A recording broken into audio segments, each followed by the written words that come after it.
Oh, damn. Here we go. Here we go.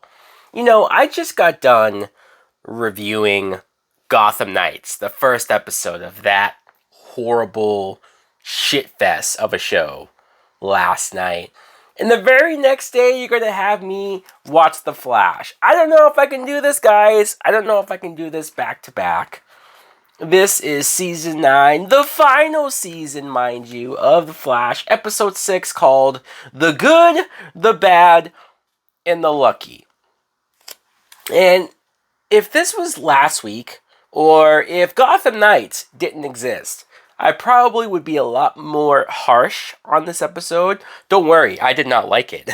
I didn't. But I would probably be more angry. I would be more annoyed. I would feel like my time was wasted. It was. But I would feel it more if it wasn't for how horrible Gotham Knights was. If you're curious for my rant on that, go check that out on the channel. This episode starts with a montage of this character named Becky. Now, I saw this actress, and I said to myself, she looks familiar. And not like I've seen her in something else, another show or another movie. No, like I feel like I've seen her on The Flash, specifically before. And she's going through how her meta powers are that she's lucky. Like nothing bad ever happens to her. And it plays out like this terrible romantic comedy, minus the comedy. And you see that she falls in love with this Mr. McDreamy guy. And then everything's still good luck until he proposes. And then when he proposes, bad luck. Like instant bad luck. For whatever reason, everything goes wrong. Including one time where I wasn't really paying attention. Something happened to where the husband either fell or hit his head. He fell into a coma. So he's in a coma, and now the police think that she was the one who did it. She was the one who took him out. I don't really know. It's all kind of weird. I didn't really care too much either. And you cut to the police captain, who hasn't done jack shit this entire season. In fact, I think it's been a long time. Like, including last season. When was the last time that police captain did anything important or substantial or meaningful? And I liked that actress, too. I liked when she was first introduced and how she felt like she was doing the right thing, going against the Flash, or thinking that the Flash wasn't right for the city, that she could do better. Like, they gave her a real stance, a real personality, just something to go with. And lately, she's just been existing. She's just been there, taking up space. It sucks, because that actress deserves better. And for whatever reason, the captain also thinks that Becky is innocent. And I'm like, why? Like, she was right, of course, but it felt forced. Like, oh, obviously she must be innocent because we know that she is innocent. And the captain calls Cecile, because this is a Cecile-based episode. And I even talked about this for the last few episodes of why is Cecile so important. No offense, once again, to the actress. I like the actress, but this character I just don't find interesting. Cecile is just not that interesting of a character, at least to center an entire episode around. I don't know, maybe if she wasn't a meta-human, maybe if she didn't have powers, maybe if she was more just a normal character, a civilian character that was related to the family or related to Joe, maybe I could relate to her more. But her whole deal, well, first you see her on the phone talking to Joe. You don't see Joe, you don't hear Joe. This is going to be one of those really annoying things that now that the actor that plays Joe left the show, they wrote him off, he moved away with the daughter. You're going to have these scenes, probably every episode, where Cecile's on the phone. Oh, I'm just talking to Joe. Oh, I just came back from seeing Joe and the daughter. Like, I don't care to see that forcedness. And after that, Cecile gets the phone call from the captain. Hey, can you take this case? Can you defend this metahuman? Yeah, sure, fine. I'm not doing anything else. And it was then when Cecile was talking to Becky. First of all, that's when I realized that, oh, wait, Becky was from like season 4, right? She was in the same season of The Thinker. And wasn't she killed? I remember now that she was a character that was killed off, and I remember feeling really bad about it because I liked the character, or at least I liked the actress enough to where I remember the Flash was trying to save all of these metas that the Thinker was killing off, and he failed in saving her. And I remember the moment of feeling bad about it. And there's even a line where I think Allegra, who wasn't present, by the way, when that character was around, where she says, "Didn't Becky die however long ago?" And then Cecile, who also wasn't present, I don't think, back in season 4, she somehow knows the answer to this. That, oh yeah, well, yeah, she died, but because of the Infinity Crisis bullshit, Crisis on Infinite Earths, she came back. Because, why not? Because any character that has died can just come back without any real good explanation. The laziest explanation ever. So for people who were telling me that, oh no, Jessie Quick can't come back because she died, or oh, this character, that character can't come back because they died, they can. Because this is proving it. And they have decided, the showrunner, Eric Wallace, has decided that the characters that he's going to focus on the last crucial episodes of the final season, are these characters that we don't give a shit about. You know, we're not going to bring back Jessie Quick. We're not going to bring back Harrison Wells, like the good Harrison Wells. We're not going to even do some Legends of Tomorrow stuff, wrap up those characters, Sarah Lance, so many of them who deserve definitive endings, definitive conclusions. And he was like, no, it's more important that we do this bullshit lame stories that we're doing here. I don't buy it. I don't buy it at all. Fuck him, honestly. He's ruining what was left of this show, and let's be honest, it hasn't been good in quite some time. Also, because the husband, Becky's husband, is in a coma. And, okay, you know what? Let me address this. When I said, hey, we're wasting time on characters that we don't care about, or we're bringing back characters that who gives a shit about, I did just say that when this character died in season 4, I felt bad, or I liked her. I did. But for whatever reason, the actress, I'm not going to attack the actress. I haven't seen her, I don't think, in anything else, or play a different actress, play a different character. But she just was annoying. She was more annoying, the type of voice that she was putting on. For whatever reason, her character wasn't as likable, or I didn't feel as bad for her this time around. I just kind of said, who cares? Who cares if she falls, if she goes down for this? I want to move on. I want to focus on characters that I care about. Is there any characters that I care about anymore? I don't even know. And so it was when Cecile was talking to her, and then they ended up talking to her husband's brother, because they found out that the husband had a gambling problem, or like a secret.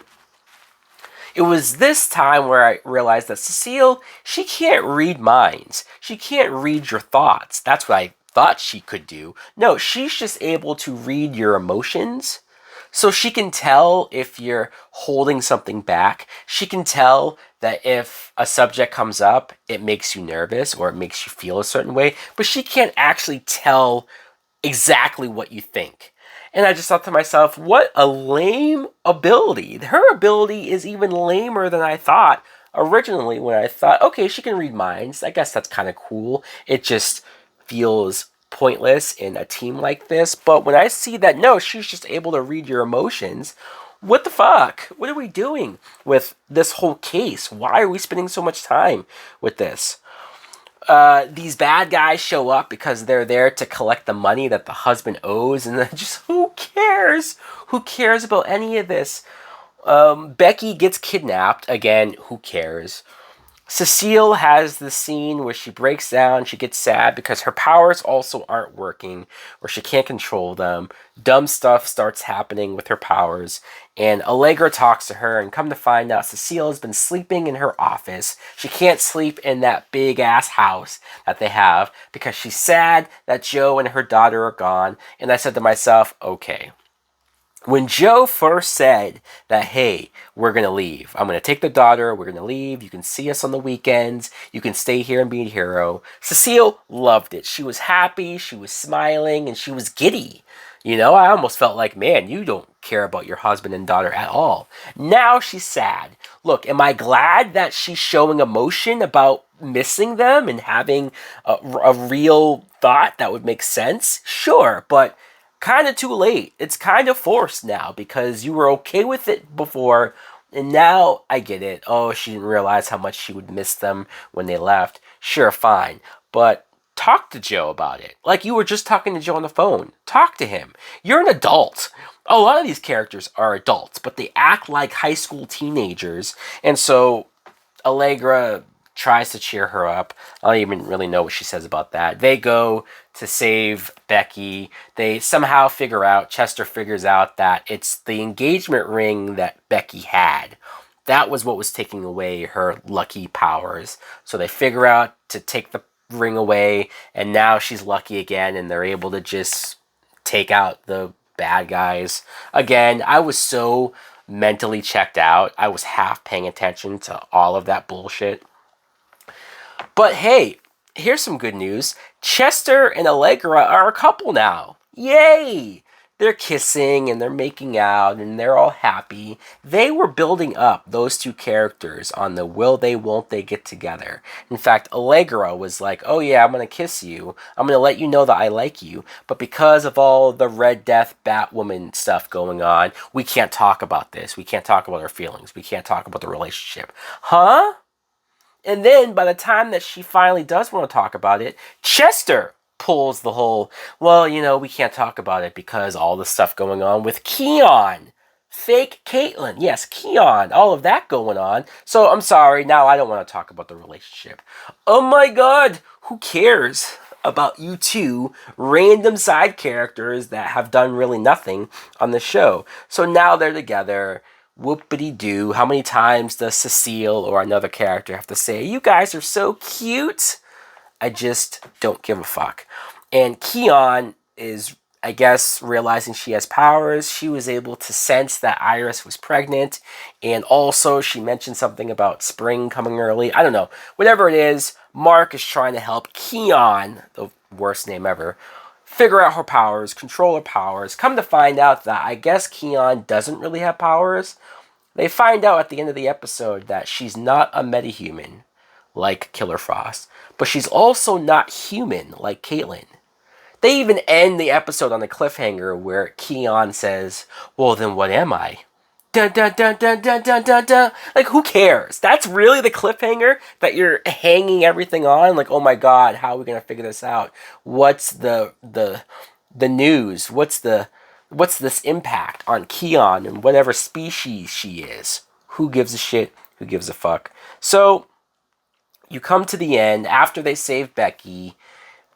Cecile asks Allegra to move in with her because it's a big ass house. It was kind of weird. Like, why didn't they sell the house? Or why isn't Barry and Iris moving into this house?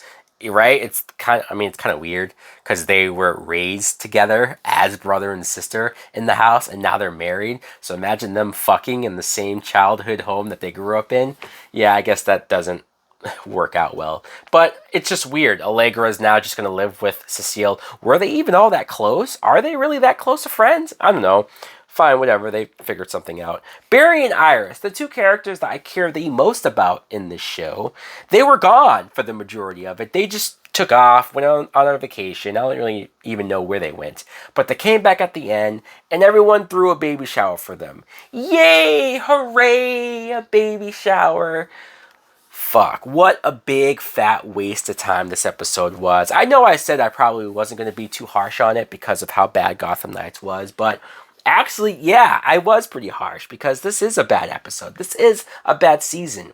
I don't mind these CW shows having the occasional filler episode or having the episode that focuses on the lesser side characters to maybe make them feel important. But when the writing is this bad, when the characters are not interesting, when you don't give me a reason to really care about what they have going on, it's a bore fest, and it's an absolute bore fest, and that's what this is. And you guys only have, 13 episodes? You don't have time to waste. You don't have time to just do filler and just to bullshit and to do nothing.